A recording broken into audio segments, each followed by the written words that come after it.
lay me low with your tremendous grimoire of race crime statistics. I'm ready for it, comrades. I'm ready. Hit me up.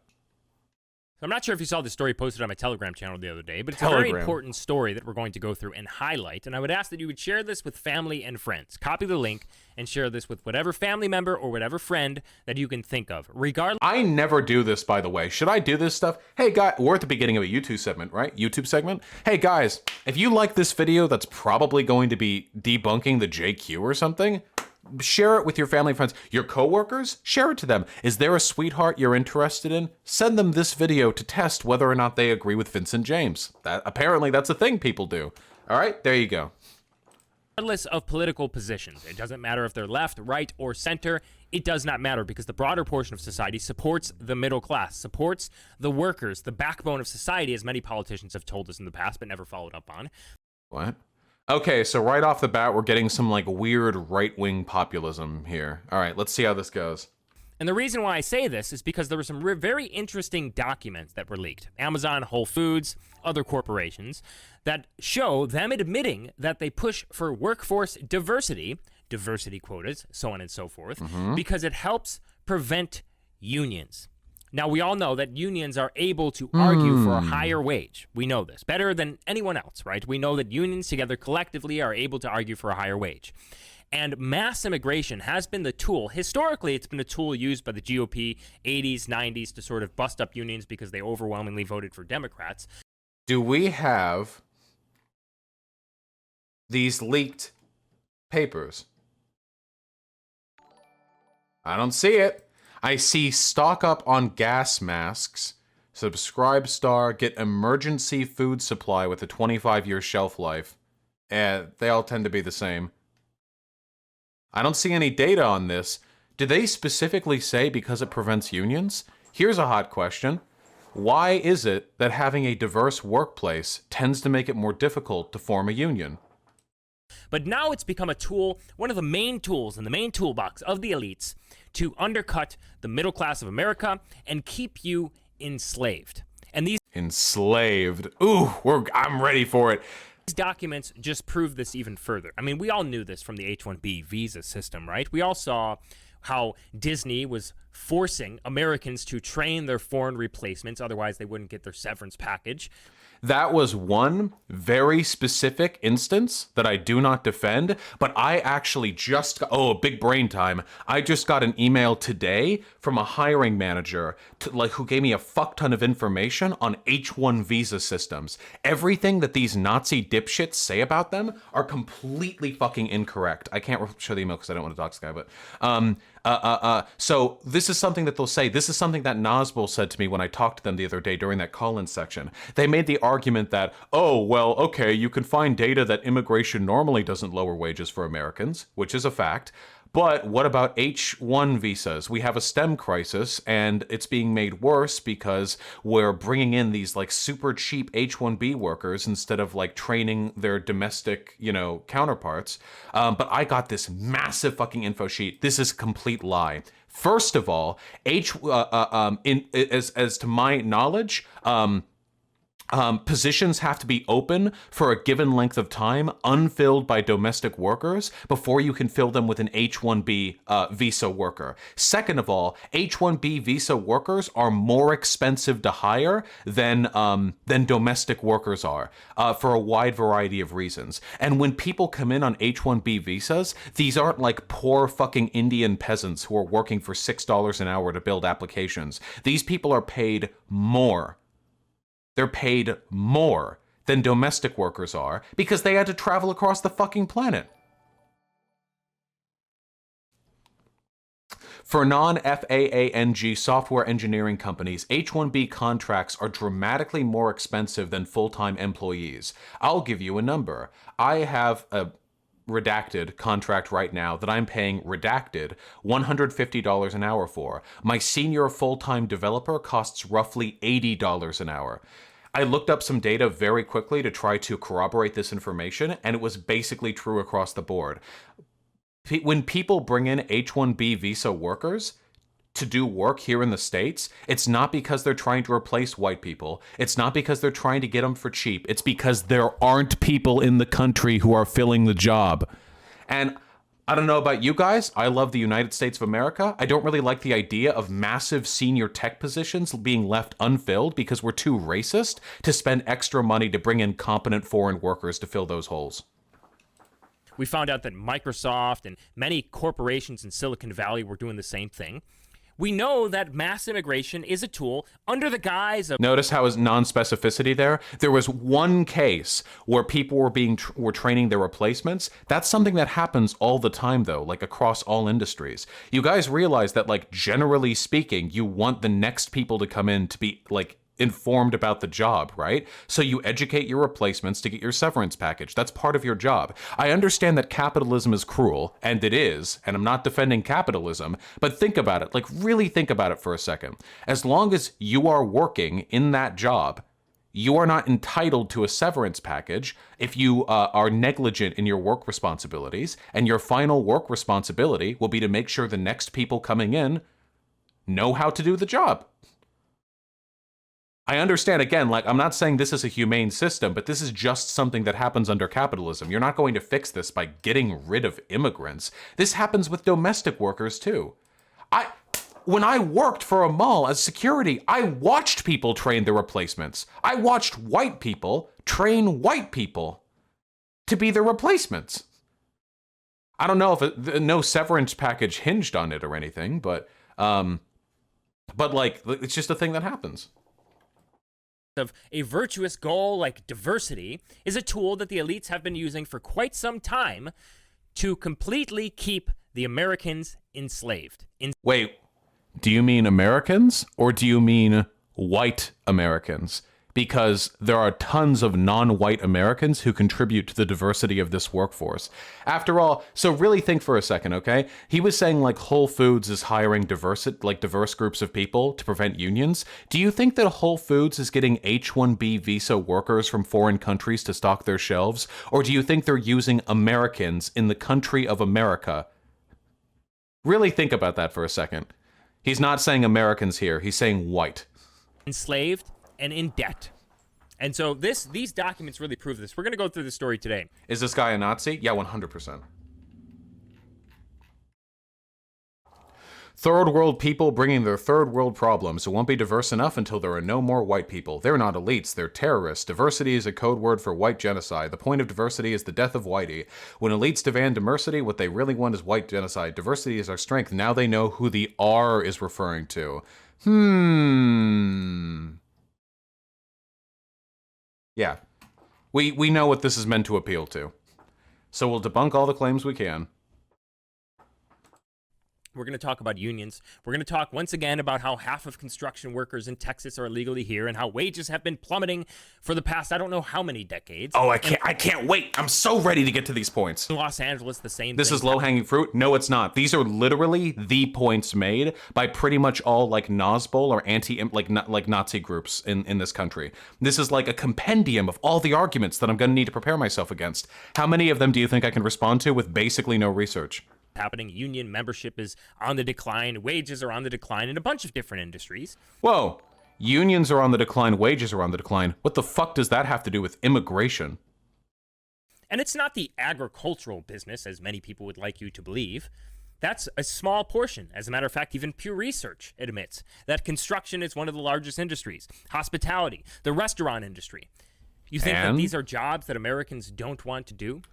We have record low unemployment. The idea that immigrants are stealing our jobs and that hardworking Americans aren't able to find, this is ludicrous. We have record low unemployment and people are still using the stealing my jobs argument. Well, of course, unemployment's up now because of the pandemic, but right now, Rona, obviously. Okay, but that doesn't really refute the point here. How many more jobs are we going to add onto the list of the supposed list of jobs that Americans don't want to do? Nobody is making that argument, dude. Guys, Just so you guys know, our economy is literally dependent on undocumented immigrants. No matter how much the fucking MAGA hat dipshits want to complain about it, it is an empirical fact that there was a market need for additional labor in the agricultural field that was not being met through domestic labor. It just wasn't. I mean, I don't know what Vincent James like cries himself to sleep thinking every night. The idea that there was like this secret group of like earnest, green-thumbed, hard-working Americans that were just ready to go down near the border and start, like picking tomatoes and stuff, and then they couldn't because all the illegals came in. It's just not true. It's not true. Yeah, the UK recently had to bring in Eastern European migrants for fruit picking. Guys, just face it. It's just a fact of the matter. Agricultural labor fucking sucks. It's just not that good labor. It's just not. A lot of Americans don't want to do that shit. But just because that's the case, that doesn't mean every single job an immigrant takes needs to be a job an American doesn't want to fill. Like, why? That's not how the market works. Why the fuck would we care about that? So this is a very important story, and I really want to highlight this. So make sure to share this with family and friends. Before we get started, I just want to thank this video sponsor. This video has been kindly sponsored by Get a Gas Mask. With mask shortages all around. Jesus Christ. Fucking weird prepper shit. Wait, are there people in the chat who have those documents? Head Redux, that archive link that you've given me, it links to a privacy error. Do you have a better link for that? If I could corroborate what this guy is saying against the... I guess I'll just... Yeah, it's 403 forbidden. If you can get me, like, the data... It's 403 forbidden, the link you're giving me, the archive link. Here's the Whole Foods source.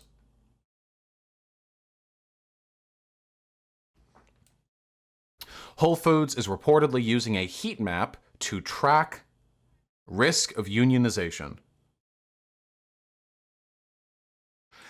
More than 24 metrics to track which Whole Foods stores may unionize, including external risk, store risks, and team member sentiment. Here are some examples of external risks.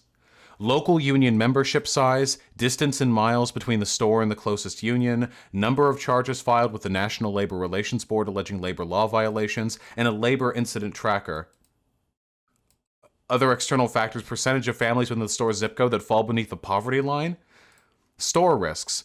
Average store compensation, average total store sales, and a diversity index that represents the racial and ethnic diversity with every store. Stores at higher risk of unionizing have lower diversity and lower employee compensation, as well as higher total store sales and higher rates of workers' compensation claims, according to the documents. That's interesting. So in addition to there being like 24 factors that are being accounted for here, as opposed to just them pushing diversity to lower the risk of unionization, in addition to that, they're saying that there's a relationship between the ethnic homogeneity of a store and lower employee compensation. In other words, Whole Foods that are located in cities are more likely to be better compensated and have higher ethnic diversity. And Whole Foods that are located in rural areas are more likely to have less ethnic diversity and less compensation. We're not accounting for ethnic diversity here. We're accounting for rurality as opposed to urban. This doesn't prove the fucking point at all. They even make the specific claim that the ethnicity corresponds directly, or at least, statistically, to lower employee compensation. The more ethnic diversity, the higher employee compensation. That's so interesting, Vincent James. So the data indicates that stores that have higher ethnic diversity have higher employee compensation. Why are you mentioning that? Why isn't the story Whole Foods pushing diversity to raise wages for employees? That's really strange.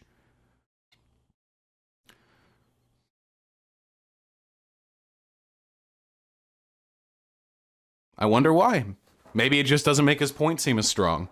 So in addition to there being about 24 factors here, so A, it's not just diversity. B, diversity corresponds positively with higher employee compensation. 3, there's no evidence here that Whole Foods is specifically pushing for diversity to lower the risk of unionization. So this is incredible.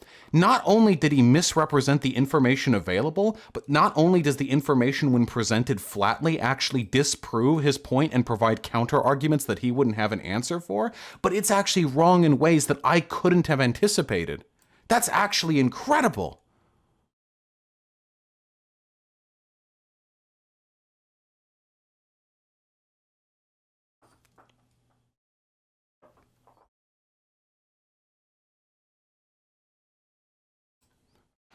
That almost feels like the end of it right there. It's saying that both low diversity and low wages contribute to risk. Yeah, but it directly links those 2 points as well, gray zero. And it makes sense anecdotally because we recognize that there's higher rates of ethnic diversity in cities, and cities also tend to have higher rates of compensation because there are higher costs of living in those cities. Like the data there just does not support his point even remotely. So I don't even have to argue that there are like lurking variables here because the article itself acknowledges those lurking variables. Around the world of all types, Prepper's Peak wants to extend a special limited offer to you. Oh wait, I don't care. Advertise in your own channel. Documents show that these corporations are admitting that, quote, workforce diversity helps prevent unions. This story is originally from the Business Insider, by the way. Now, why would they be afraid of unions? Why would they want to? What is that? Vosh can't take on alt hype. He just likes talking without making sense. Hello, good goy 62.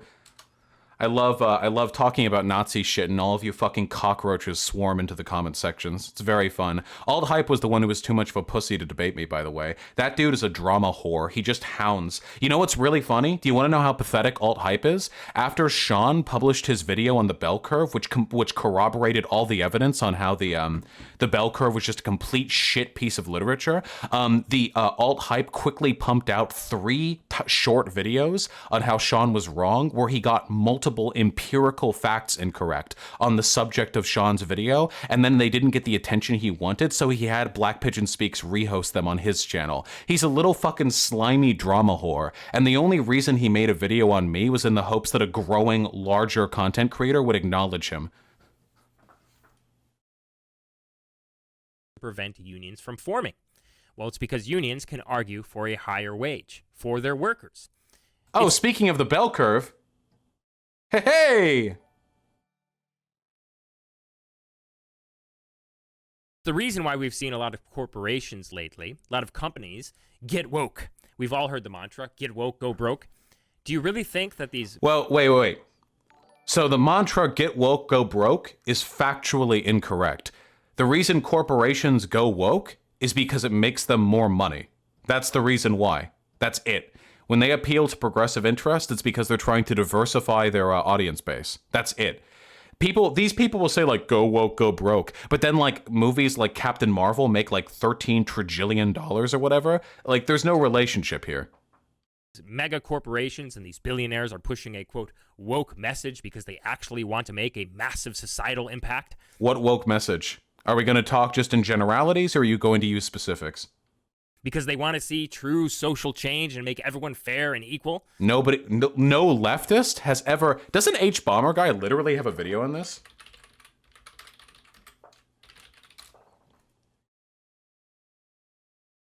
Right?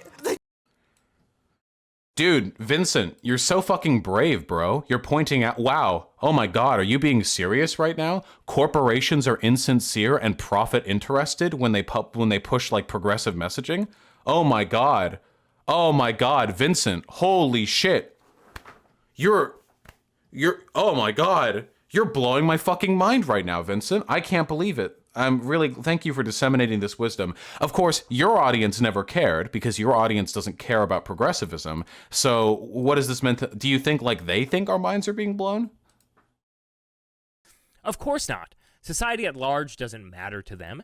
Because at the end of the day, when Los Angeles eventually turns completely into a mirrored rendition of South and Central America, and when... What?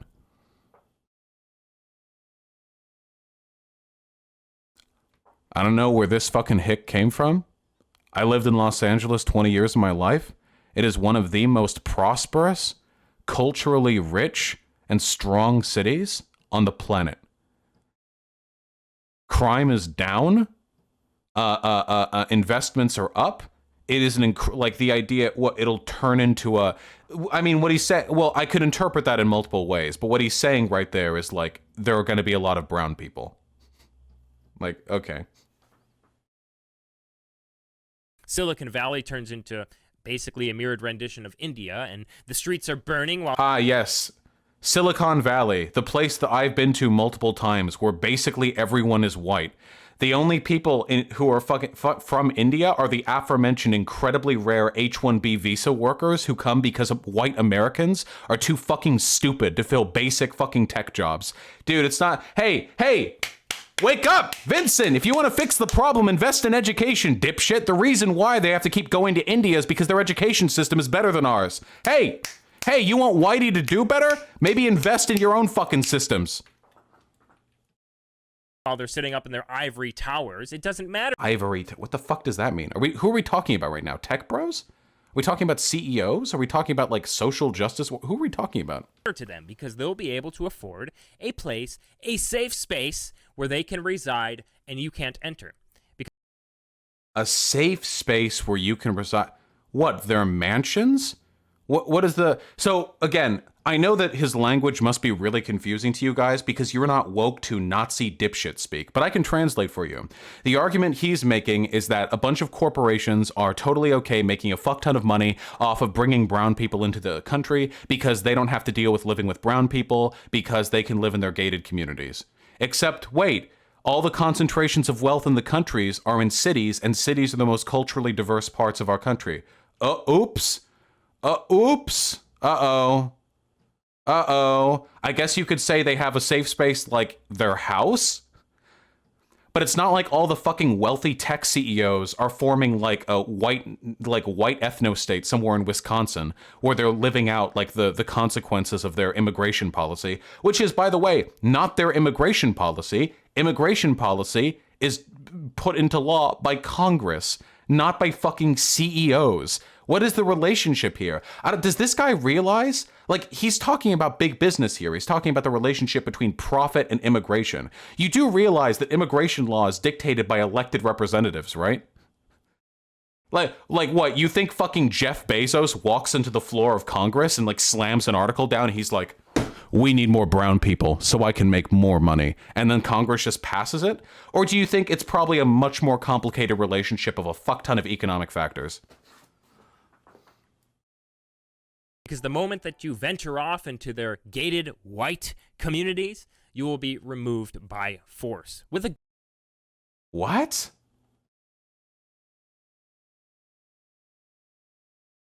What, you mean like if you break into a gated community, you'll be removed by force?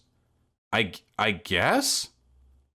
Like, because it's a gated not... Most gated communities, you can just walk in them. Like, the gate's not always, like you can just... I don't get it. I don't know. Also, tech CEOs don't live in gated communities. They live in mansions on top of, like, mountains. Gun to your head, probably. And so these leaked documents just... Wait, you think if you break into a gated community, they'll put a fucking gun to your head? I'm sorry. Like, this guy just says so much stupid shit. I'm just so confused by, like, every word out of his mouth. Further prove what we've been talking about for quite some time. We're going to go through a little bit of this story, but I really want to talk about why diversity helps prevent unions. So, yeah, so keep in mind, the data that he provided doesn't actually bring any evidence that, as to why unions are harder to form in ethnically diverse communities. And this is one of 24 factors. So, again, this would be like, this is so classic Vincent James, dude, because this is something race realists love to do, okay? Are you ready for it? This is what Vincent James is doing right now, okay? That's a really tiny canvas. Can we maybe do a bigger one? That looks a little bit better. So this is what Vincent James is trying to do right now, okay? Are you ready for it? Okay? Here.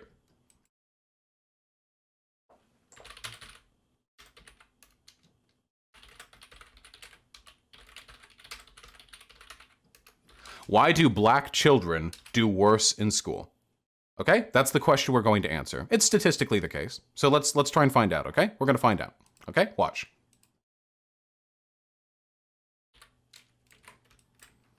So over here we've got We've got preponderance of single-parent households. Over here, we've got substandard drinking water. Over here, we've got they live in a food desert. Over here, we've got over-policing of the community. Over here, we've got dangerous and unsafe neighborhoods. Over here, we've got like substandard underfunded schools. Over here, we've got systemic poverty driven by longstanding economic like everything. And then like there's a little one, okay, and it's lower IQ, okay, all right.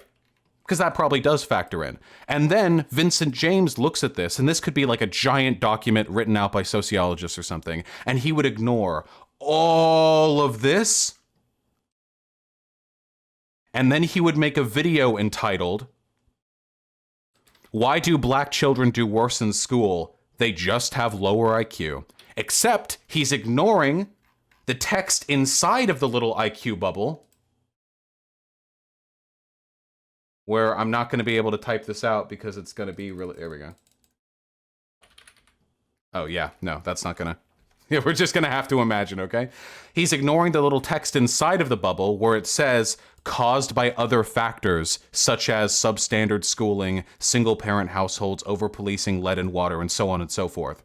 That's literally what he's doing here. There's a million characteristics. He latches onto one of them, makes it an essentialist characteristic, and then he pretends there aren't other explanatory variables that go into it. And he's falling, by the way, and you guys say like he's an Oswald or what. I don't fucking know. He's not seen Oswald, I don't care.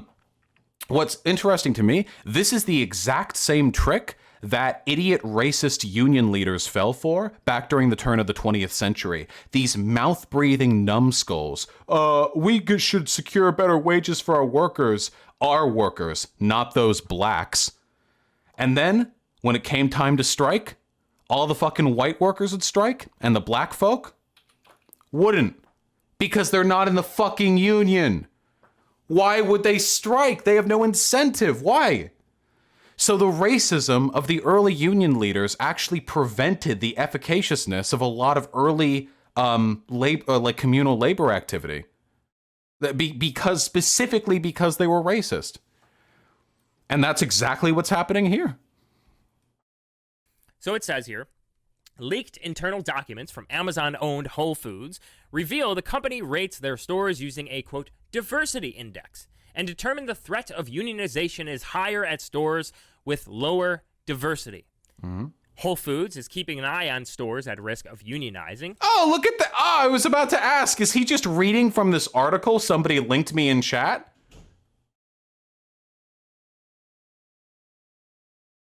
I think he is. Through an interactive heat map, according to 5 people with knowledge of the matter and internal documents reviewed by Business Insider. So this story was originally from Business Insider. The heat map is powered by an elaborate scoring system, which assigns a rating to each of the Whole Foods 510 stores based on the likelihood that their employees might form or join a union. And the higher the diversity they have determined with technology, with science, the higher the diversity, the lower the risk that a union is going to form. And the higher average wages. I wonder why that is. So here's the question. If you're Vincent James, your goal is to take all available information and turn it into evidence that black people or whatever are bad, okay? So here's the question. If you are Vincent James and you encounter the information that more diverse stores have higher average compensation, how exactly do you reconcile that? Do you believe that having cultural diversity actually increases wages, Vincent James? Or would you think, oh, well, there must be some other confounding variable to explain that? Would you think like, oh, well, maybe there's some other thing? Would you say, hey, maybe it's because more diverse communities are in cities which have higher costs of living? But you're not willing to do that for the union thing, are you? Very selective rationale. Find the reason for why this is the case. All you have to do is look at the neighborhoods that have demographically transformed due to mass migration. Ooh! Interesting. These are a lot of really poor neighborhoods we're looking at right here. So are these the neighborhoods that have higher on average compensation? This has nothing to do with mass migration at all. This is just like, if you want to know why this is, Google's rundown buildings in Bronx. Look at what happens when non-white people live in an area. all around America. yes, East Los Santos over here. We can look at California in particular, where I live, and we look at some of the neighborhoods that were very, very safe. Anaheim, California, for instance. Garden Grove, California, for instance. California used to be the Golden State. I think that you've heard that term before, right? It's still wait. It's still called the Golden State, dipshit. Do you think they changed the logo? Well, they used to call it the Golden State. Now they call it the Golden Brown State. What the fuck are you talking about? Jesus Christ, this is so stupid. We look at neighborhoods all around California that have transformed, where the majority population in these areas, in these neighborhoods, are now comprised of the demographic that has made up most of the immigration coming in here since the 60s. And we look at those neighborhoods and we see... Oh, that's really inconvenient for his point. Oh, man. Oh, wow. That makes him look really stupid. Oh, wow. Oof. It's a good thing right-wingers can't read, because if they could, man, they would find a lot of really inconvenient data out there. Oh, boy. Do you think Vincent James just Googled, like, brown ghetto or something? Like, what do you think? What do you think that he Googled?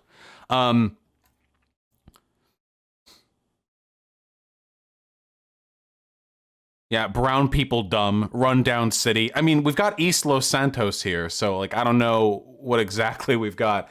Yeah, but this is dumb for a number of reasons, and I think I will go over all of them. So, first of all, we have an unbelievably low violent crime rate compared to what we used to have. It has gone way the fuck down. So that's pretty interesting, considering we have more immigrants in the country than ever. It's literally cut in half since the 1990s. Damn, how did that happen? Maybe there are more complicated factors at work here than the relationship between the existence of brown people and violent crime. That's kind of interesting.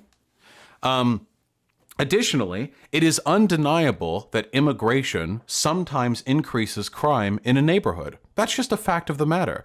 The reason for that is because immigrating is really hard. Like, I'm not going to sugarcoat it or anything. Immigrating is really fucking difficult. Like, genuinely. You have to pick up, you got to move to a new country. There's no guarantee you're going to know that language. Whether you're immigrating legally or illegally, like, that's a really difficult process. And a lot of the people who immigrate to this country, especially from Central and Southern America, don't have a tremendous amount of money, which means that they're probably going to settle into low-income neighborhoods. Poverty directly correlates to crime in every society in the history of Earth. Every single one. Every single one. There have been prosperous African nations. There are today wealthy and prosperous black neighborhoods both in and outside of America. There have been prosperous neighborhoods of every ethnic group imaginable throughout history. There is no inherent relationship between the skull bumps of people of different ethnic groups and their crime, propensity. But poverty always correlates to crime.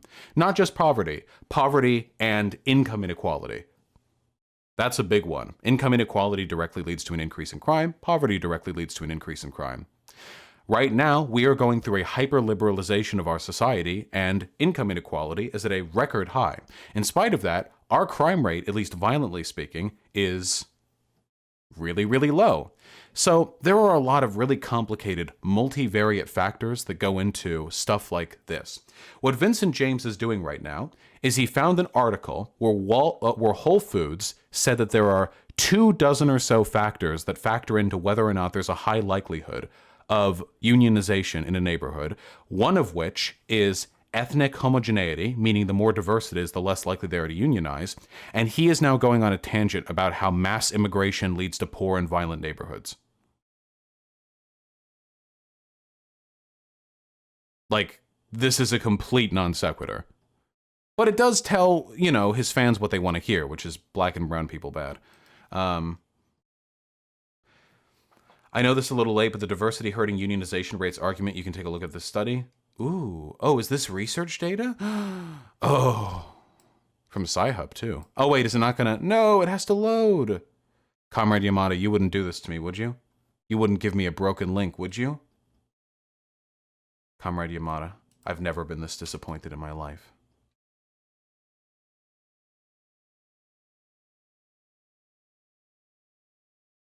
I am disgusted. Find a way to get that to work for me. Link not working for me. Nice. Comrade Yamada, you disgust me. Anyhow, the tangent that Vincent James is going on right now is completely unrelated. Completely unrelated to the problem that he is attempting to address. And what makes it even funnier is that the very article he looks over says that higher ethnic diversity corresponds to greater wages. Do you really think that you're going to see greater average Whole Food employee wages in neighborhoods like the ones that he's just Googled right now?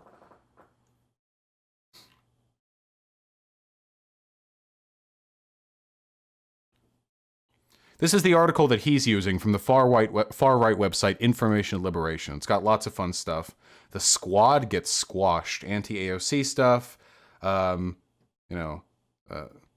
virus. No vitamin D allowed. Oh yeah, this is like a coronavirus truther shit right there. Really fun stuff. But yeah, right here. So notice this. Look. This is the Verge article, in which they say, diversity index that represents the racial and ethnic diversity, stores at a higher risk of unionizing have lower diversity and lower employee compensation.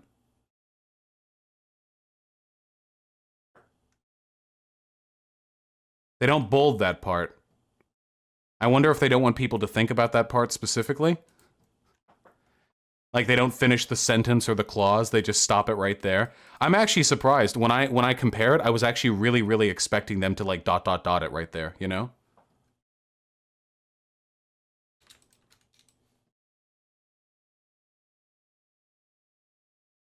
Okay, people are linking the data to me now.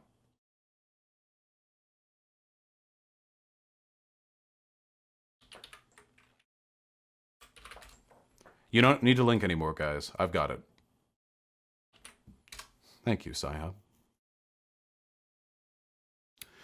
Racial diversity and union organizing in the United States. Well, far be it for me to read all of this right now. Let's take a look at the conclusion. It's the appendix.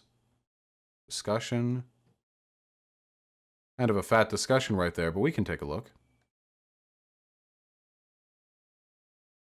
Uniformation contentious activity. It requires trust and solidarity amongst the mobilized. Work groups vary in their diversity, which gives researchers an unusual opportunity to see how scriptive differences affect the outcome of such mobilization attempts.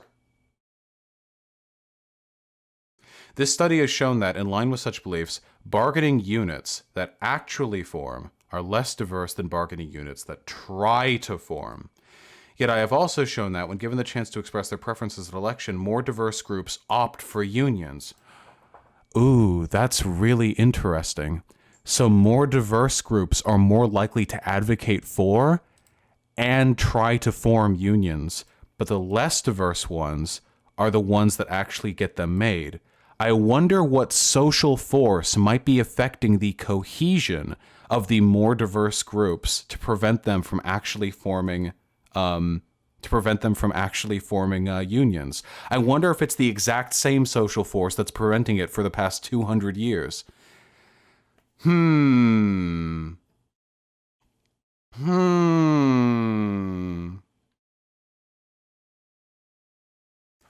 One contribution of this study, then, is to propose a mechanism that is different from the one often proposed for why racial diversity makes union workers harder. Does it mention racism here?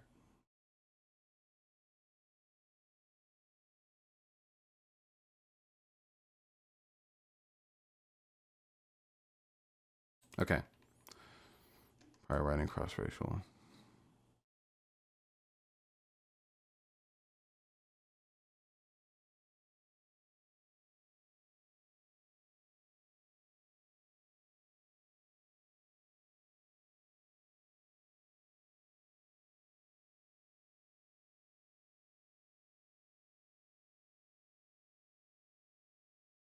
Fascinating.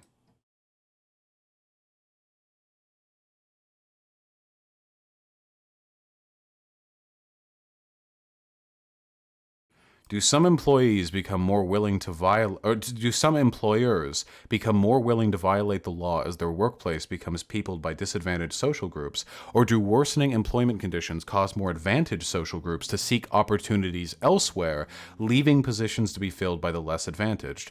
Little definitive work in distinguishing such mechanisms has been done. The limit of available data.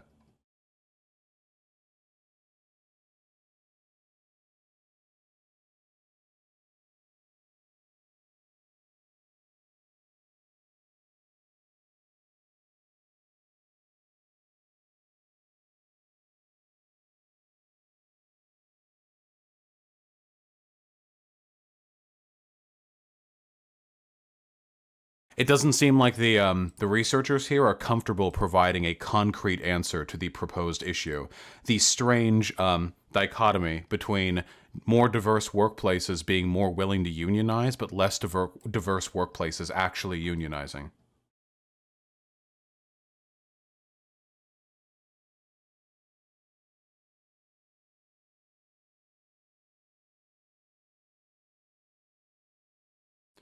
If you scroll down to the end of discussion, the author explains the difference may be attributed to union leaders needing to choose their battles more wisely in more heterogeneous pro-union areas, whereas there is more broad unionization attempts in more ethnically diverse pro-union regions to begin with. Interesting.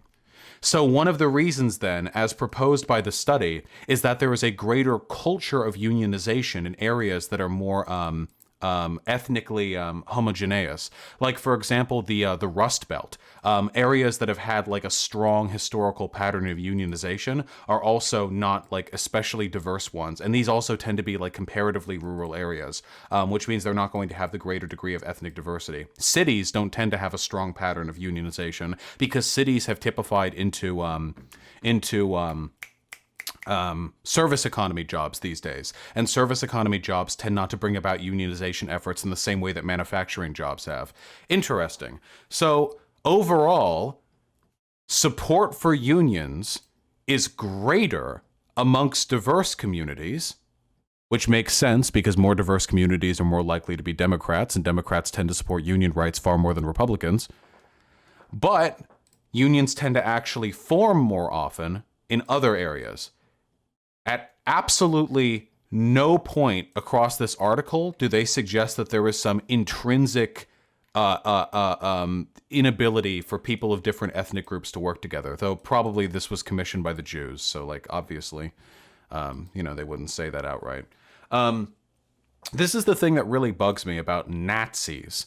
What really bugs me at the end of the day is they're very stupid, and they have a very strict personal bias that prevents them from any willingness to engage meaningfully with the data available. They don't actually care about the issues. What this guy doesn't give a fuck about Whole Foods workers unionizing. This guy doesn't give a shit about that. He cares about having a white ethno-state. So he'll push any available information in that direction if he gets the chance to. That the populations in these neighborhoods are okay with the conditions that they're living in. What? Poor brown people are just okay living in poverty? Damn. I mean, I'd love to see a source on that one, buddy. They rarely complain or try to make the conditions that they're living in better for them. What the fuck are you what do you mean make the conditions? Wait a second. Hold on. If they're working nonstop and not complaining, isn't that them making the conditions better for themselves? What the fuck does that mean? I could say the exact same thing about the fucking Appalachian region. Like, we want to talk about like white rural people. We want to take a look at the Bible Belt. Look at all these dying communities of white Southerners. Whatever. They don't make any meaningful effort. They don't really try. They don't really seem to care. They're fine living in their fucking ramshackle, like boarded up tenements where they pray that the hurricane isn't going to come for them next season. Yeah, 100%. Yeah, 100%. Or is it actually that investment in a neighborhood and improving the broad socioeconomic conditions of a group of people takes outside investment, not just working really hard? Yeah, this is just immigrants don't want a better life, which I mean isn't true, but if you're super racist and you think they're just inferior people who are okay with this, then Now, I've told you the story before. I used to live in Anaheim, California. Anaheim used to be one of the safest places in Orange County in California. It used to be a really nice area where they built Disneyland, for a reason, by the way. It is now not nice. When I was living there, I heard gunshots all the time. You couldn't park on the streets because of drug deals. I walked to the gas Anecdote station one Andy. time, and a police officer asked me what I was doing there, if I was buying drugs in that particular area, and then looked at my license, looked confused, and then said I should probably leave that area, which I did when I was able to. Bullshit! You were just walking around, a cop stopped a white guy asking if you were selling drugs or whatever, and then told you to leave the neighborhood afterwards? Horse shit. I lived in LA my whole life. I've walked around Anaheim, I've walked around East LA, I've walked through Skid Row. Bull fucking shit, dude. No fucking way. Not a fucking chance on earth. Oh. Oh. Oh, shit. Oh, shit. Is that the Anaheim crime rate?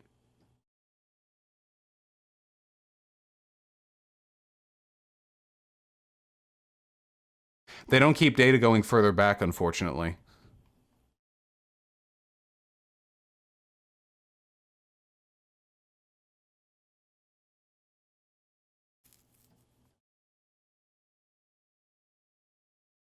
Vincent looks more like a drug dealer than you. I mean, yeah, maybe. Become better off financially for me and my family. But Anaheim has turned into basically what you're seeing here. Most of Anaheim. I've been to Anaheim. Also, downtown Los Angeles this is one picture. What the fuck is this? So if I go through all of Anaheim, oh my fucking God, dude. I can't believe this dude is lying about, like, my city or my area, I guess.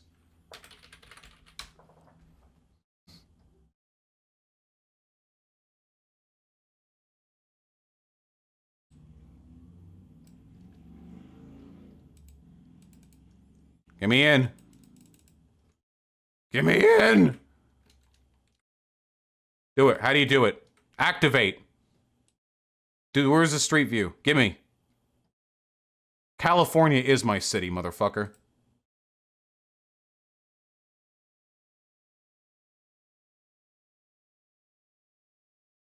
How do I activate? Bottom right? Here we go.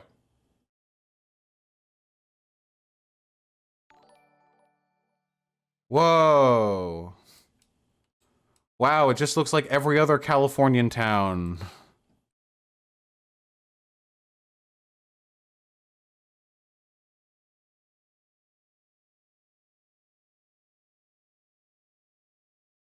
Whoa, it's just a normal it's just a normal town in California. How do I go back? Take me back. Take me back. Thank you. Oh, here we go. Oh, here we go. Oh my God. It's just a regular, like the point that I'm trying to demonstrate here is that finding one fucking picture off Google Images that isn't even from Anaheim, called Latino Urbanism Transforming the Suburbs, Buildopedia, like, this is what Anaheim's like now. Motherfucker, I've been to Anaheim. Shut the fuck up, okay? There are parts all across California that have been poor for as long as California's been around. If you didn't, how old is Vincent James?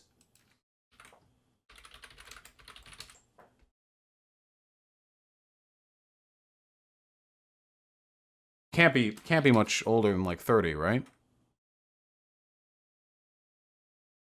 I'm gonna guess he's in his 30s, which means that back during the 1990s, when he was born, America was reeling from the highest crime rate it had ever had in its history, or at least since they started tracking those statistics.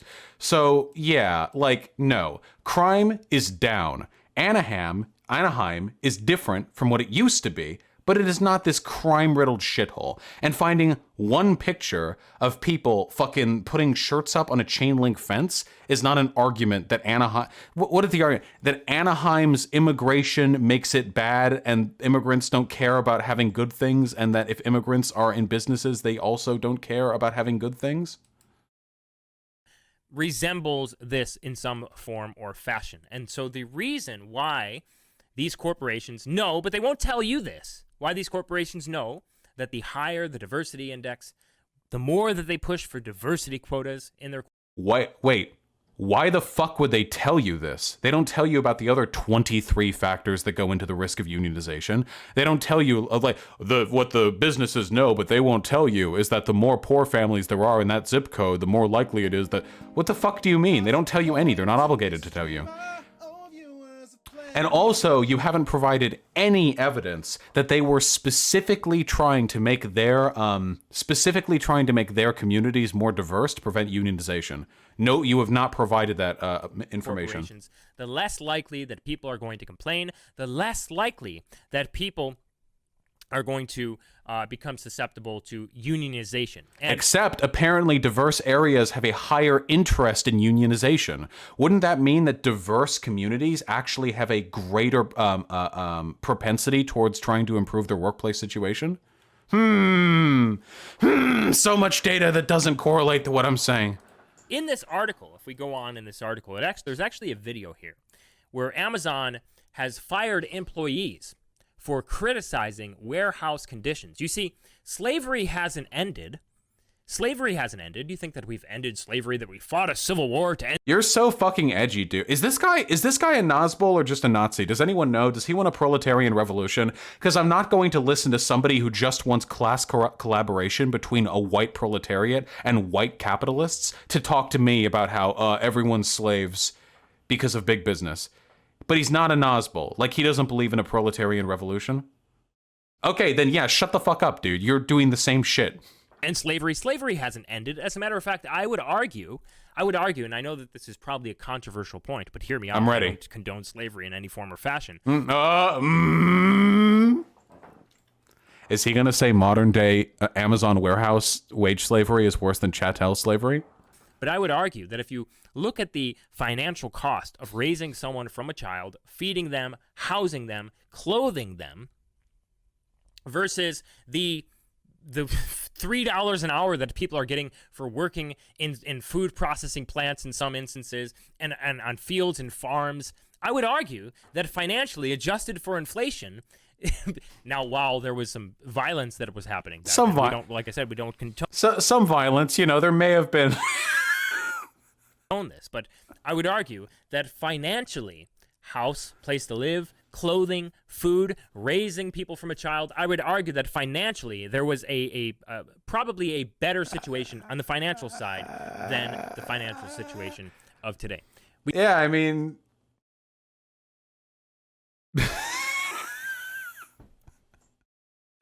do I really have to talk about how fucking stupid this is? Do I seriously have to talk about the conditions of slave living?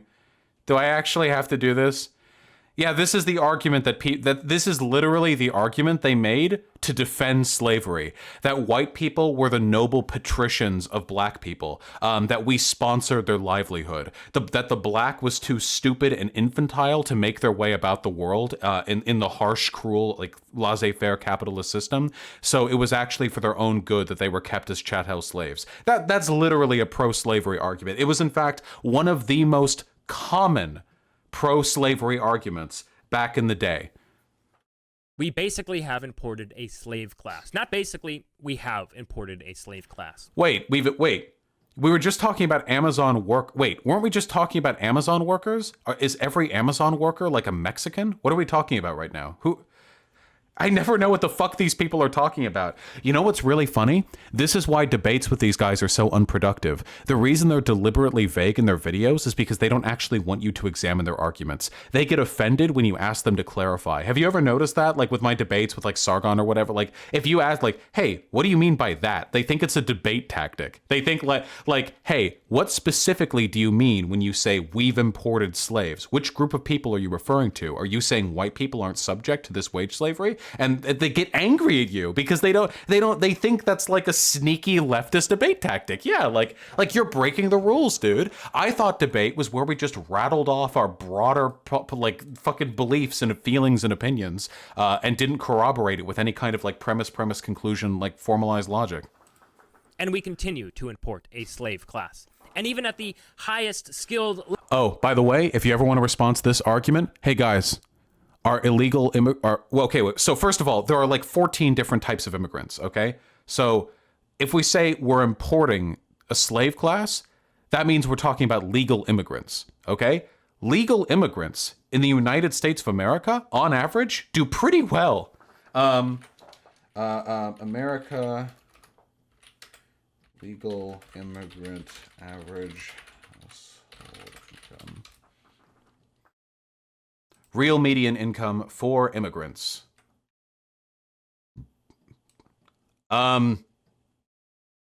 This is a real median income of about $56,500, if I'm reading the line correctly, for immigrants.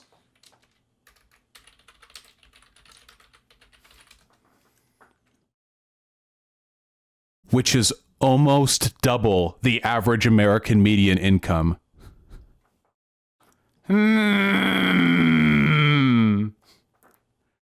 Interesting. Wonder why that could be. We're importing a slave class. Dude, what he's talking about is illegal immigrants. We're not importing illegal immigrants. They're coming into the country. That's the difference. But he's saying importing because the implication that he's making is that big business and they are deliberately trying to get these people over the border and that those people are a slave class. But here's the response to that. If we're talking about undocumented immigrants, hey, would they rather be living it up over here in America, making shit wages, or would they rather be back in the countries that they came from? I mean, they took the risk and came over here, so that's your answer, right?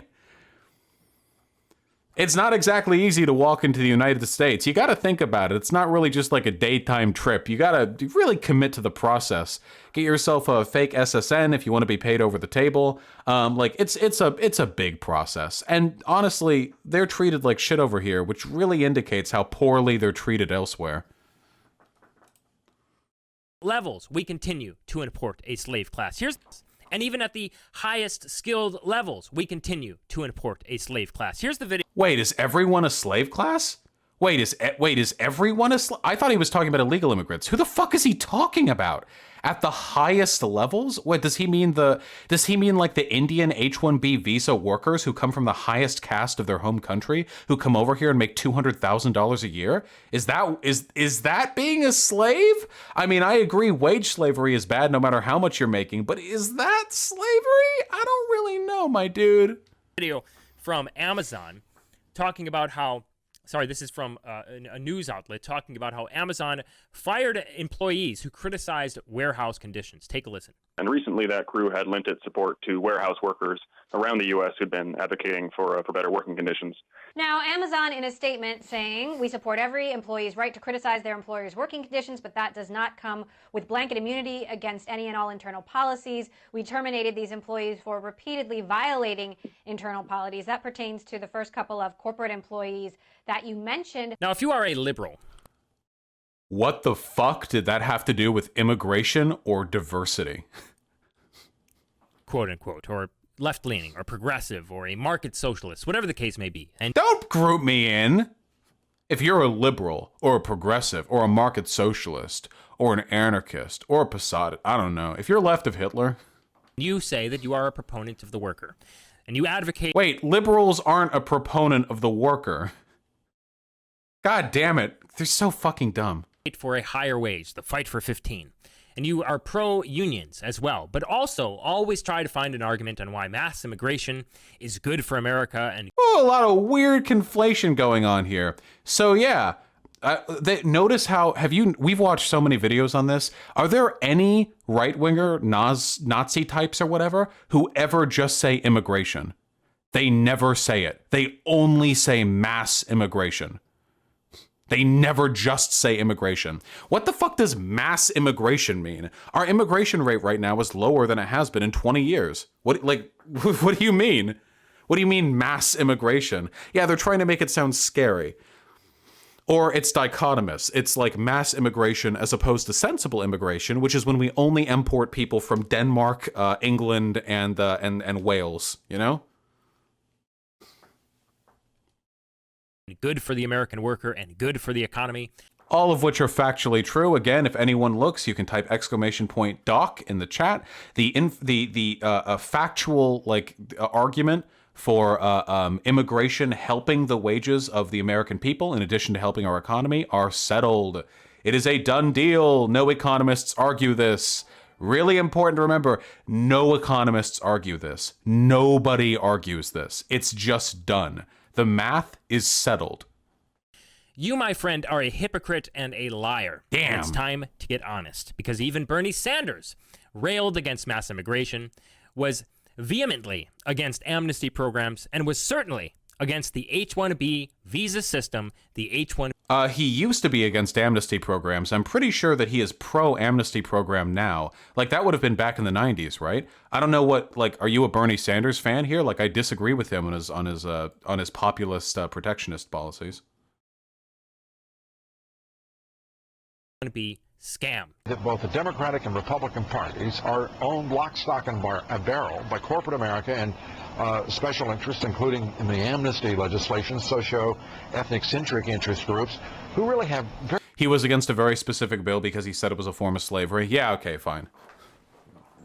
very little regard for the traditions of this country, the values of this country, or the constituents. And I think there are a growing number of Americans who understand that there's something wrong when, despite a huge increase in worker productivity, poverty continues to increase. Since Bush has been president, 5 million more Americans have slipped into poverty, 6 million Americans more have lost their health insurance, and the gap between the rich and everybody else is growing wider.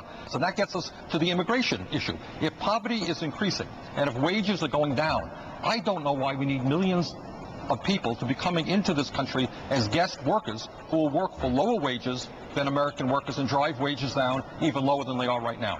And part Yeah, so that's a really common argument amongst like populists. Like, why do we need these workers to do our jobs?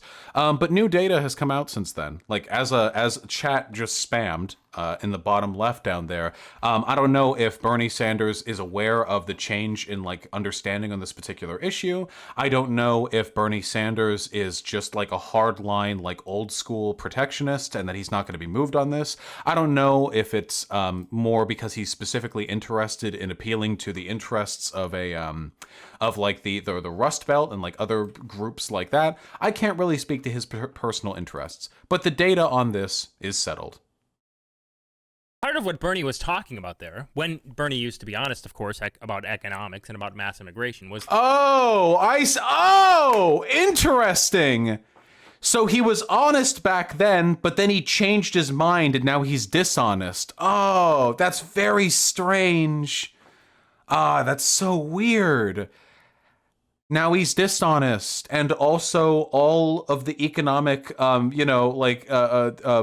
in our country are also dishonest when they did extensive data over the course of many years and came to very, very, very similar conclusions. Just they going at it again. Bernie Sanders was the one good Jew, wasn't he, Vincent? But then they got to him. That the vast majority of the GDP growth, the vast majority of the production growth, the economic growth that this country experiences from mass immigration, because the GDP has risen by 400%. This is what people at the Cato Institute, who are bought off by these special interests, They're bought off by this. I see. So when when data doesn't agree with me, guys, I need to remind you of something, okay? I'm a populist and I'm a leftist. I fucking hate capitalism, and there are a lot of ways in which the system of capitalism is reified through the so-called expertise of sycophants who are beholden to special interests, okay? But here's the difference. I don't ignore data. I'm not just going to look at data that's inconvenient and then say, nope, that's fake, nope, propaganda, nope. That's what Nazis do with basically all data. That's what tankies do with historical data on the USSR and the People's Republic of China. That it's something that like authoritarians or populists tend to do. I don't do that. If I think that there is a bias in a piece of media or data that betrays like a certain lean, I will have to make an argument for that point. But he has not made an argument for how the position that immigration helps the country is illegitimate and how all the data produced to that effect is fake. as well, will tell you the vast majority of the benefit of that goes to the corporations and the foreign workers themselves.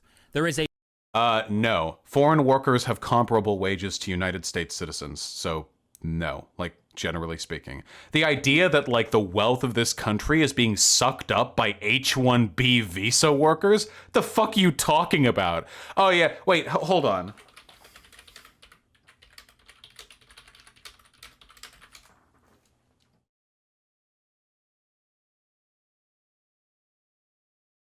The current annual statutory cap is 65,000 visas. Oh, yeah, dude. Oh, 100%. Oh, wait, this is made available each year. So how many are in here currently? Hold on.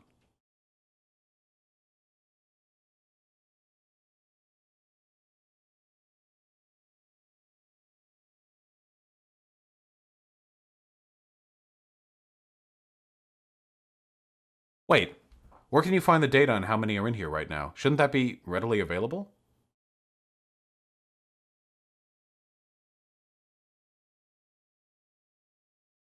Here we go. The number of H-1B petitions received during the filing period. No, that's not the same thing. That's the petitions. How many actually got them? Only about 20% of those who apply and are eligible are even awarded one. Yeah. Wait, how many? Just, I feel like this should be pretty easy to find.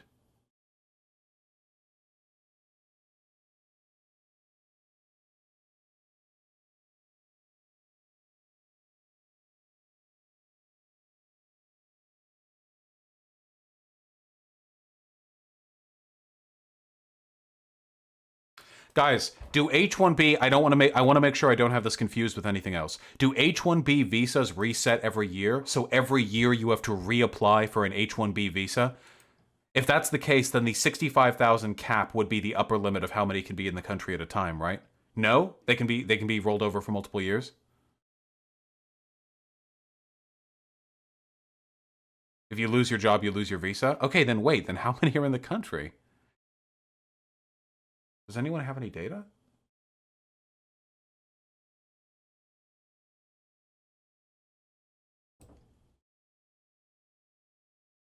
I feel like this should be an easy thing to Google. Here, estimating the size of the H-1B population in the US. This is from 2011.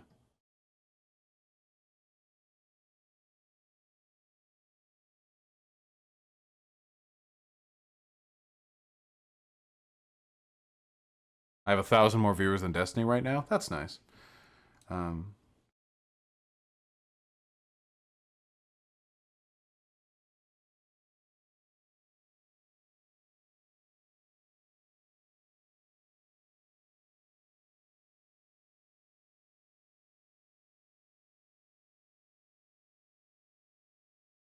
Why? This is such a weird article. What am I looking at right now? This wasn't even an important point. It's just irritating that this is such a simple piece of information. I'm not able to find it right off the bat. Why would I need to estimate the number?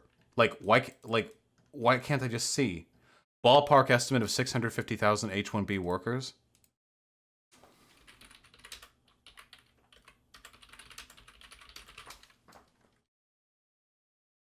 That's it?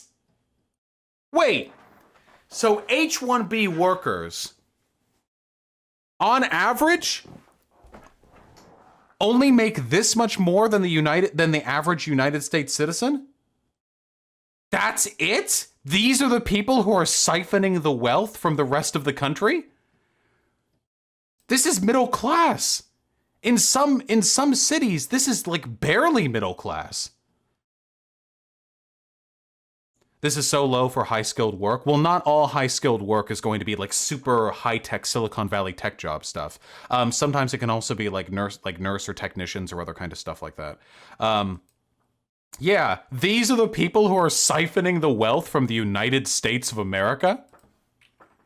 They go interest as well. We'll listen to this though, because it's really funny how he frames this. tell you, the vast majority of the benefit of that goes to the corporations and the foreign workers themselves. So, H-1B visas aren't immigrants. So, immigration has nothing to do with them being here. They're temp workers. They're not immigrants. They're not coming here to live here. They're coming here to work. So that their presence here and the wealth they get has nothing to do with immigration. Additionally, they apparently don't make that much. Additionally, they provide a net benefit to the economy because if they weren't here, those job postings wouldn't be filled. The strength of our economy is what allows people in this country to live good lives. There is a massive loss for America's middle class. And then he says that the gains of immigration are mostly going to the business class. Hey, hot tip. I don't know if you're woke on like the Bolshevik question, my dude Reno, but I'm going to give you some hot, fiery, spicy advice, okay?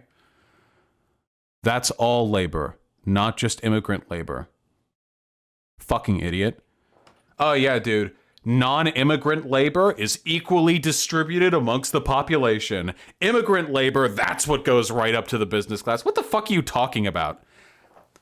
All of the labor in this country is siphoned off towards the wealth of the business class, not just immigrant labor, which means your issue here isn't with the damage immigrants are doing to the economy, it's with the damage the business class is doing to the economy. I know for you, the business class.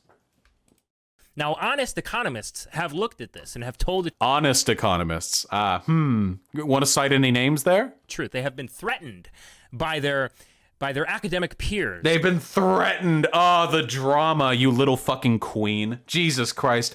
Some kind trying to come out with the truth. I won't list their names, but... to delete their study or force them to maybe water down their study a bit. By the way, this is factually incorrect. I've talked with academics. I've been in academia. This does not happen. This doesn't happen. Every time you hear a right-winger say they were forced to take down their study or there was backlash at what they provide, what they're talking about is data that's equivalent to that one guy who said that vaccines cause autism. What they're usually saying is some crackpot produced information that was completely unverified and then tried to leech off the authenticity of their university or their journal to try and push it out.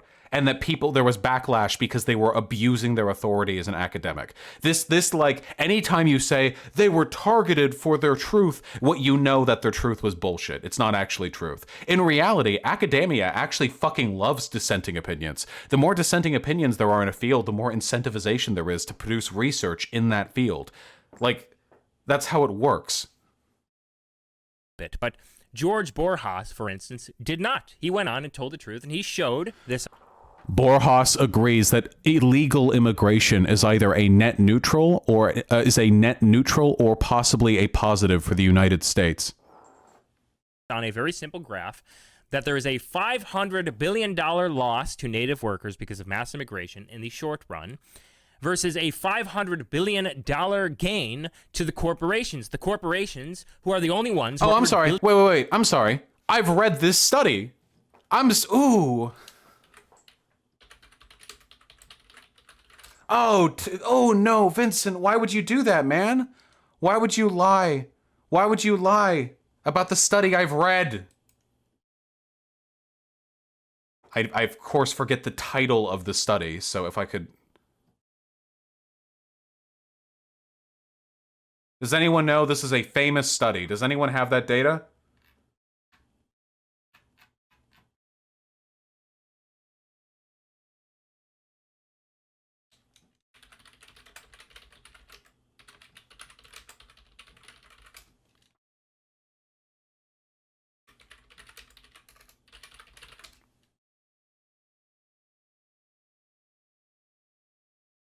We're going through a lot of data today. I'll find it. It's that goddamn Borjas study everyone cites, the one that actually agrees with my position. It's on screen? Oh, thank you. Oh my god, I'm such a fucking moron. It's literally on okay. Alright, don't worry about it. Just my... academic brain, my big academic brain.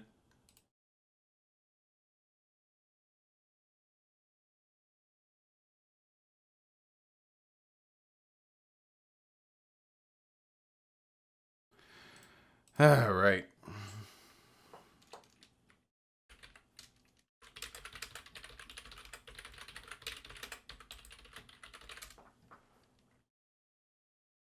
Here we go.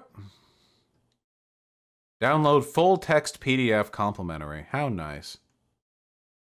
Here we go. So let's take a look at this data a little more honest-like. Borjas has been one of the most critical economists when it comes to the effects of immigration. But even Borjas cannot deny the fact that it is either a net neutral or positive influence on the United States of America. So the specific data he pulled was source updated from, we'll go with immigrant.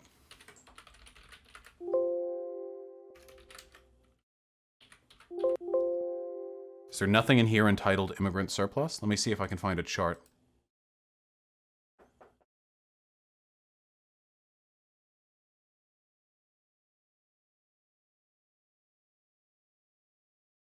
Is this it? Estimations of immigrant surplus. Why didn't that get caught by the whatever? Elasticity of factor price for unskilled workers. Let me see. 75. So these are different counts. But that's not the specific data that we're looking for. It's this one? Is it a different one? It's important that we be able to go over this, because I really want it known that Vincent James has absolutely no leg to stand on. Ah, here we go. This is the exact chart. Okay, perfect.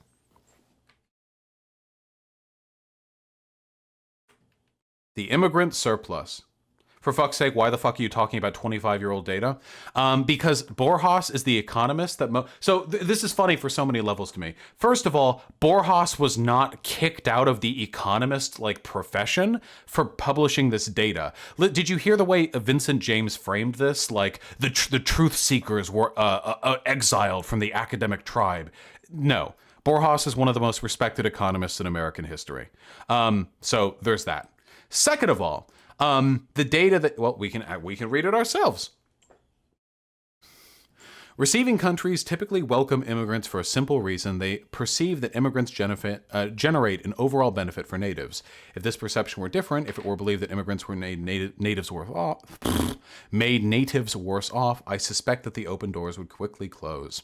To accurately measure the economic gains from immigration, all one needs to do is list all the possible channels through which immigration transforms the economy. How immigration changes wages, prices, and profits, how immigration changes the number of jobs in each sector, how native workers and native-owned firms respond, and so on and so on. This exhaustive calculation has never been done. Instead, the typical estimate of the gains rely on a model of hypothetical economy that helps visualize what happens when the labor market is flooded with millions of new workers. Let us record the ripple effects of immigration on all sectors. Put bluntly, all estimates of the economic benefits from immigration come from an economist writing down a few equations that purportedly describe how the economy works and then plugging in some numbers. So Borjas has received criticism for this paragraph. This specific paragraph. I know that for a fact. Borjas has received a lot of criticism because Borjas is perhaps overstatedly downplaying the legitimacy of prior economic models for determining the economic output of immigration. So he has received criticism for this one specifically. Yeah, he's saying like, oh, everyone else just did a dumb one.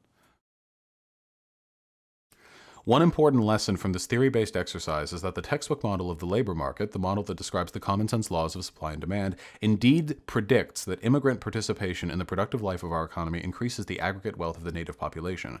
This increases in the economic pie accruing to natives is known as the immigration surplus. In short, there are immigration incentives for keeping the doors open. Immigration surplus, loss to native workers, gain to native firms, total increase to GDP, payments to immigrants. I don't know if you guys are noticing. This is a net wash. Look at this. Loss to native workers versus gain to native firms, 515 to 565, for a surplus of 50. Total increase in GDP, 2,104, as opposed to payment to immigrants, 2,053.8. Again, a wash of 50.2. i.e., immigrants bring in more wealth, even from Borjas, the most anti-immigrant economist broadly known, still cannot argue the fact that immigrants bring in a net surplus. I don't get it. This paper is littered with clear statements that immigration is good. How is he constantly referred by anti-immigrationists? Because they're desperate for material. Now, the argument here, and the argument that Vincent James made, is, look, they say that immigrants bring in wealth, and that may be true, but here's a loss to native workers, and here's a loss to native firms. Or here's a gain to native firms. Therefore, wealth is being taken out of the hands of native workers and being given to native firms. The problem is, this fails to take into account the fact that A, immigrants increase the total labor pool of society, meaning that we need to produce more work and create more jobs to account for their existence here, and B, those firms will then pay wages to their workers. This is one of the things that he gets criticism for. Borjas takes the equation here, but he fails to account the ways in which increases to GDP and increases in wealth to native firms can broadly increase the prospective wealth of even native workers within the country. To be fair, doesn't the benefit go to firm owners, Vosh? No. You don't keep 100% of revenue as a firm. This is just money that comes in that they're able to access because of the additional labor. This is an incomplete assessment of the immigration impact on the economy. That's one of the things that he gets criticism for. And even in his incomplete criticism, he still recognizes that it's a net wash and a slight benefit.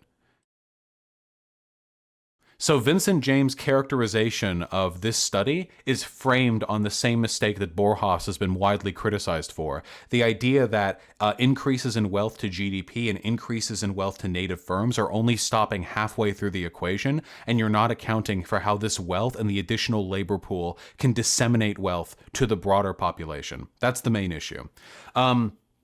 Then there's also, more broadly speaking, the fact that Borjas's data has been proved wrong in other places, and that generally speaking, native workers' wages rise through immigration. But yeah, that couldn't happen if all this money was being taken away from native workers and just being given to native firms. It doesn't stop there. That's not where it ends. Sounds a lot like trickle down, to be honest. No, it's not trickle down, because trickle down would be just give more money to corporations and lower their taxes and they'll pay their workers more. What I'm saying is this is an incredibly reductivist assessment of an incredibly complicated economic equation that fails to take into account the fact that immigration not only leads to the exchange of wealth in the short term, but leads to broad term changes in the distribution of wealth between various economic actors. If you want evidence of this, all you ever need to do is take a look at the preponderance of data which definitively indicates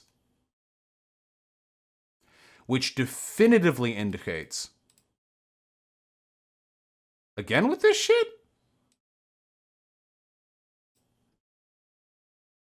But I just opened this the other day. We'll go with this one.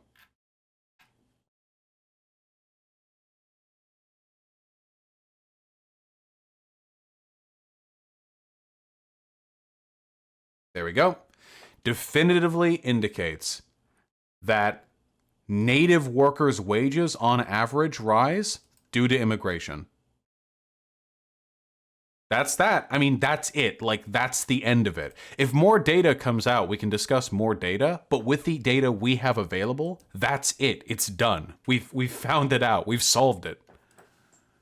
Versus a $500 billion gain to the corporations who are the only ones who are benefiting from flooding the labor pool with massive amounts. Wait, corporations aren't flooding the labor pool. I still don't know if we're talking about immigrants or illegal immigrants. I have no idea what we're talking about. Of labor in order to drive down the wages of whatever sector that we're talking about here. Except, whoops, the wages actually rise on average for native workers when immigrants come in. So, damn, Jeff Bezos and the fucking Elder Council of Zion, you sure fucked this one up. Now, construction is one of the biggest portions that I want to focus on. If we look at this article here, this article, for instance, is from the Los Angeles Times. I've been over this article with you in the past. Immigrants flooded California construction. Worker pay sank. Here's why. construction in Los Angeles has shifted from a heavily unionized labor force that was 2/3 white to a largely non-union one that is 70% Latino and heavily immigrant. And if we go down to these graphs here, you can see that hourly wages for U.S. construction workers has fallen pretty dramatically. Private construction workers in a union has fallen pretty dramatically as well. And unionization, that's across the board, though, right? is falling. If we look at this article here from the OCR, are California's unions dying? Membership falls to a 14-year low. Now, one of the biggest tools, as I've said it before, that the GOP has historically used back in the 90s to union bust is mass immigration, mass amnesty plans. If we look at the amnesty, for instance, that Reagan passed, although I'm not sure he was actually trying to bust up unions back there in the 80s, but if we look at Clinton, if we look at Bush, and we look at the GOP as a whole, a lot of what they did with mass immigration was in order to union bust and also to serve their special interest groups whom they really work for, because they don't work for their constituents. Obviously, we know this. They don't work for the people. Here's an NPR article. Fact check. Have immigrants lowered wages for blue-collar American workers? Economists disagree on how much of an influx of immigrants depress wages. Some have found that new immigrants depress wages for certain groups, such as teenagers or workers with a high school diploma or less. Others say the overall effect on the economy is tiny and that the influx of immigrant workers vitalizes the economy overall. An open letter from 1,470 economists on immigration from 2017, so this was during the Trump administration. This was done in response, I assume, to the wall, I imagine. Immigrants bring entrepreneurs who start new businesses that hire American workers. True, about half, if I remember correctly, of the entrepreneurs that started up in the past 5 years are immigrants. Immigration brings young workers who help offset the large-scale retirement of baby boomers. True! Our social security system literally depends on a stable increase in young workers that can pay into that system so it isn't broken by baby boomers. Immigration brings diverse skill sets that keep our workforce flexible, help companies grow, and increase the productivity of American workers. True! All of these things are factually correct. Immigrants are far more likely to work in innovative job-creating fields such as science, technology, engineering, and math that create life-improving products and drive economic growth. True! All borne out in data. Or did the Jews get to the 1,470 economists as well? This is just, it's just not... Either way, the forces that drive wage reductions for blue-collar workers go far beyond immigration. This is just not... immigration is just not the issue here. It's just not. Any even remotely educated person has to know it's not immigration. It's other shit. It's the consolidation of capital into the hands of a smaller number of people. It's capitalism. It's fucking trade policy. It's fucking decreasing unionization due to conservative propaganda. There are so many factors that go into it, but immigration is just not it. What they looking past us, one of the biggest tools, California, 2/3 white. Immigrants flooded California construction.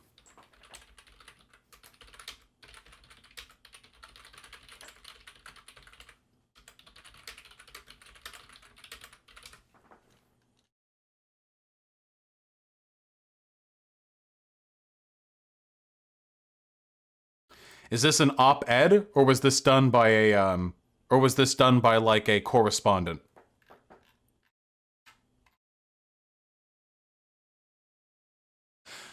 So who's to blame? Trump faults immigrants. But for more than a decade before immigrants flooded the market, contractors and their corporate clients were pushing to undercut construction wages by shunning union labor. Vincent! In the article you cite,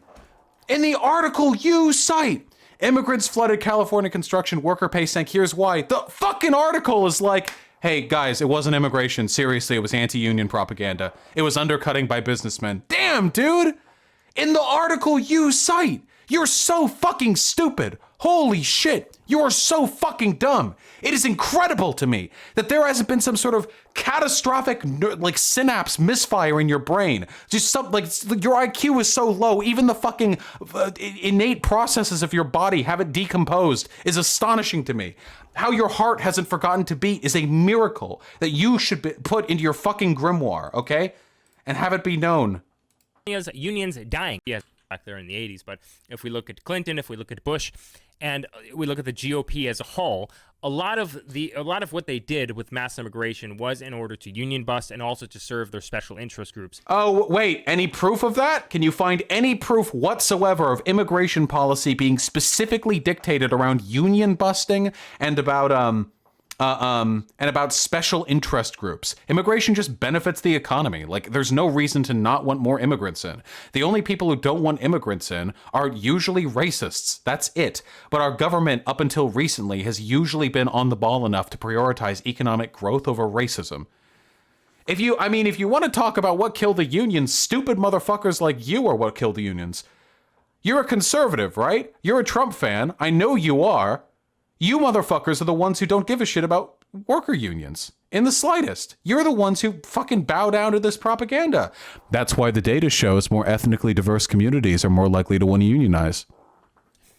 Whom they really work for, because they don't work for their constituents. Obviously, we know this. They don't work for the people. A lot of them they don't care about you. They spend most of their time trying to get reelected. They spend most of their money trying to get Wait, are we talking about politicians now or special interest groups? To union bust and also to serve their special interest group. A lot of what they did, and we look at the GOP as a whole, okay. a lot of what they did with mass immigration was in order to union bust and also to serve their special interest groups. A lot of them they don't care about you. They spend most of their time trying to get reelected. They spend most of their money trying to get reelected. And then if they fail at the presidential run that they're in, they'll just go on to buy a couple of houses somewhere. And yeah, no shit. Politicians don't care about you. You voted them in. You voted Trump 2016. I don't know why you're complaining about it now. Live in their, like I said, gated community that you can't enter. For the H-1Bs, for instance, Trump even knows this. This is the reason why a lot of his supporters are pretty upset with him not including guest worker programs in the quote-unquote immigration moratorium that he issued, which was really just a symbolic gesture. And he allowed it to get watered down by Jared Kushner, the globalist who is basically the president. He talked. There we've got it, boys. Jared Kushner. I see a lot of Nazis talking about Jared Kushner.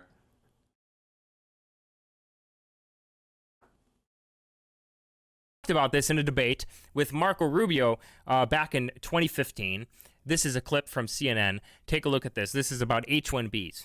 Senator Rubio, in late 2014, Disney laid off 250 tech workers in Orlando, replacing many of them with foreign workers. Some of the Americans even had to train their own replacements. At that one fucking incident people are so triggered about, dude. It has nothing to do with immigration. It has to do with big business. How can you hear a story of cruel capitalist owner forces people to train their replacements and think the response to this is, let's lower immigration? I actually can't, how is that the conclusion you come to? You support increasing the H-1B visa program that made it possible to bring in these foreign workers. Doesn't this program take jobs away from Americans? If it's being abused the way Disney did. Understand that program, it is illegal now under that program to use it. Just so you know, the program itself takes jobs away from Americans. Not if it's being abused. We know it's being abused. They're not using it in the correct fashion. Except you have to leave job positions open for a given length of time before an H-1B visa applicant can fill in, and they cost more, and there's literally no reason why a business owner would want an H-1B worker as opposed to a domestic worker who will on average cost less, can fill the position immediately, and there will probably be less of a cultural difference between them and the rest of the workplace. They will also pretty much be guaranteed to speak English. This is being done because shit-ass American education isn't producing good high-tech workers. We know that there are enough Americans that we don't have to import people from an average country with an average IQ of 80. Damn, dude. Domestic workers are getting blown the fuck out by workers with an average IQ of 80? Damn.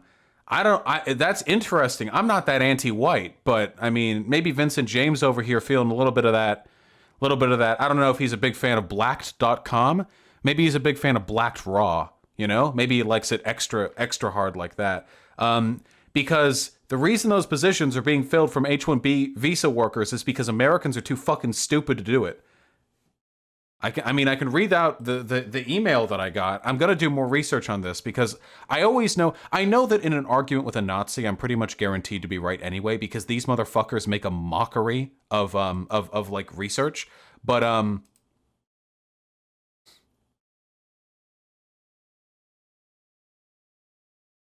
I'm a hiring manager for a large software company. The Nosbalon tonight and anti-immigrationists in general are completely wrong about H-1B visa employees and the STEM crisis, and I lose my mind every time somebody repeats the whole H-1B consultants are cheaper for companies line. It's absolute 100% bullshit. Please do not let anyone get away with it anymore.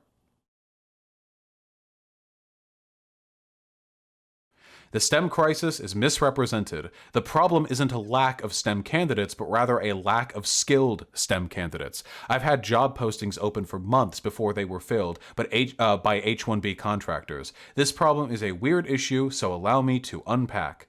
And then they go on to explain how the American education system doesn't really train comp sci students with the skills necessary to be like helpful at firms. American computer science education, on average, fucking sucks. A 4-year comp sci bachelor's degree from pretty much every American school means nothing to me at this point, and I don't even look at education sections on resumes. India is destroying us in this regard because they treat computer science like a trade skill, only 2 years long and focusing on relevant skills and statistics. I want to be clear that I dislike this. Bringing in new people to development as long as they're motivated often creates loyal, dedicated, and hardworking employees who question authority in the status quo. But they often take 9 to 12 months to get up to speed, and sometimes an expensive contract is just a cheaper option. People coming over from India to work IT jobs are typically of the highest caste in India. They usually are extremely well off. And are simply just doing this to build experience. These workers are on average not being exploited the way immigrants typically are. Yeah.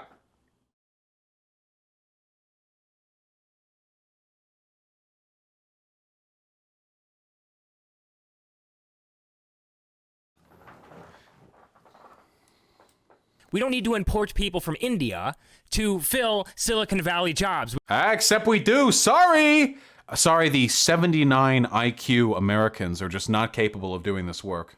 We can work on our workforce. We can work on our people. Also, I just want to say, I can tell, I'm feeling it. I feel it pumping through my veins. We've got a lot of fucking Nazis trolling around the stream right now. When I'm done with this video, we're lining them up, getting them voice call-ins, okay? We're going to have a nice friendly chat about facts and science, okay? Work on education.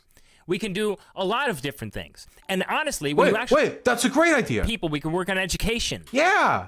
If you work on education, maybe American workers won't be so buttfuck stupid that they can't fill job postings open for months before they're being deferred to H-1B visa workers. That'd be great. I'm okay with that. We can do a lot of different things. And honestly, when you actually look at the statistics, there are a lot of graduates, people who are graduating, who are trying to get these jobs, but can't because they are flooded with, a certain amount of people in order to drive down the wages of those particular jobs so these corporations could turn a higher profit. Except the H-1B visa workers cost more to hire. So the reason they're not being picked isn't because it's cheaper to get H-1B visa workers. Was that from his D-Live? Did he stream all this? I guess so. I'm a streamer going over a stream. The reason they pick the H-1B visa workers isn't because they're cheaper. It's because they know how to do their jobs. It's not because they're only when they're abusing it. They're always abusing it. But here's what Trump says after this. I know the H-1B very well, and that's something that I frankly use, and I shouldn't. Trump doesn't know anything about anything. There has never been a single issue that Trump has sounded even remotely educated on. Be allowed to use, we shouldn't have it. Very, very bad for workers. And second of all, I think it's very important to say, well, I'm a businessman, and I have to do what I have to do, and it's sitting there waiting for you, but it's very bad. It's very bad for business in terms of, it's very bad for our workers, and it's unfair for our workers, and we should end it. Very importantly, the Disney workers endorsed me, as you probably read. And unfortunately, we didn't end it, and we haven't ended. It's been 4 years so far into Trump's presidency. Wow, hey, do you know why that is? I bet because he said that dumb shit on stage, and then an economist walked over to him, and he was like, hey, Trump, you will literally fucking kill our economy if you do this, because we need those jobs. We need those workers. And then Trump was like, okay. And then he just went on to focus on something else. And, when he let out that he posted that tweet about ending all immigration for right now because of the economic consequences of the shut. Imagine thinking that Trump is based because of something he tweeted. Just imagine that. Imagine having faith in Trump. I have never seen like a president more willing to fucking backtrack on everything he ever said he believed in, to fucking backstab so many of his initial cabinet. It's insane. Imagine believing Trump. He'll just say whatever gets him applause at any given point in time. Shutdown, millions of people are going to be out of jobs. Tens of thousands of businesses are going to be shuttering forever because they're not going to withstand this shutdown that was forced upon them. Damn, sucks. Has nothing to do with immigration, though. Unfortunately, he hasn't ended it. And the chance that he had to end it, he allowed it to get watered down into nothing. Now, we're hearing reports that Stephen Miller and some others are pushing for a second wave. We'll see what happens, but I wouldn't hold your breath on that. I was honestly shocked about that tweet that he put out saying that he was going to end all immigration for right now. We were very happy. That happiness went away within less than 24 hours when we found out that Jared Kushner got his see, the based white nationalist in the White House was going to do something epic and great, but then the Jew got his hand on it. Got his hands on the... What? Ah, man! You gotta at least leave some fucking room for interpretation open with the dog whistles, dude. Jared Kushner got his hands on that bill and on that executive order and made sure to make a change to that, of course. Oh, yeah. Jared Kushner got his hands on the executive order. Is that how it works? You fucking stupid piece of shit. The executive order that the president unilaterally puts out. Course. Jared Kushner has pushed for EB-5 visas. Jared Kushner has financial interest in making sure that these visa programs and mass immigration continues on. I love, this is the great thing about having, like, the Nazis love it. If you have one Jew in power, just it, like one Jew in the White House, like that's it. Now every conspiracy they have is validated. If anything happens that they like come out of the White House, it's because the Jew wasn't involved in it. And if anything bad comes out of the White House, it's because the Jew was involved in it. They don't have to prove or indicate anything. Like, it's just self-evident to them. So that's what I have for you on these leaked documents. I think it's a very important story that a lot of the media should be covering, but of leaked course they're not. Documents that okay. So let's recap, because this has been really fun, and we're done with this guy. Okay, this has been super fun. So Vincent James was empirically wrong on almost every single thing that he said. All of the data that he cited actually argued against him, and the initial article that he was having a discussion on did not prove the points that he was looking to prove. Immigration is a net good for the economy. He is just a white nationalist who does not like brown people. That is it. That is his only motivation. Every other argument he makes, economic, cultural, it does not matter to him. He just wants brown people out. He's just a Nazi. That's it. That is the beginning and end of his thought process. No matter what he says or purports to believe, no matter what data he twists and misrepresents, that is the only thing that he cares about. His thought processes are about as complicated as what you could read off the back of a cereal box. That is the entirety of his person and his character. He is empty. If you don't like what's happening to American workers, that's fantastic. Why don't you push for unionization? Looks like really diverse communities are actually in favor of unionization more so than less diverse communities. So that should be really easy with the increasing rate of ethnic diversity in our community. So, I mean, you can do that. We could fight against capitalism. Everything that Vincent James was complaining about here, it leads to the decrease in wages, hurts workers, whatever. While mostly incorrect, there is a fundamental kernel of truth. And that kernel of truth is this, that essentially every mechanism in our society is designed to make money for already wealthy people. And while there are sometimes broader benefits that you can get from like a higher GDP, like it gives us more leverage with trade negotiations with other countries, which means we might be able to get cheaper access to other goods, so on and so on. That doesn't change the fundamental fact that there is something wrong with this country. And if you want to fix that thing, then you should work with leftists, because leftists want higher wages, want unionization, want the decommodification of industries that have infinite price malleability, or what is it called? Not price malleability, elasticity. Thank you, price elasticity. We are the ones who want the good things. Cutting immigration will not fix these things. What it will do is be part of creating a white ethno-state. So, my approach, fix economic disparity, do not create white ethno-state. His approach, do not fix economic problems, create white ethno-state. Which way, Western man?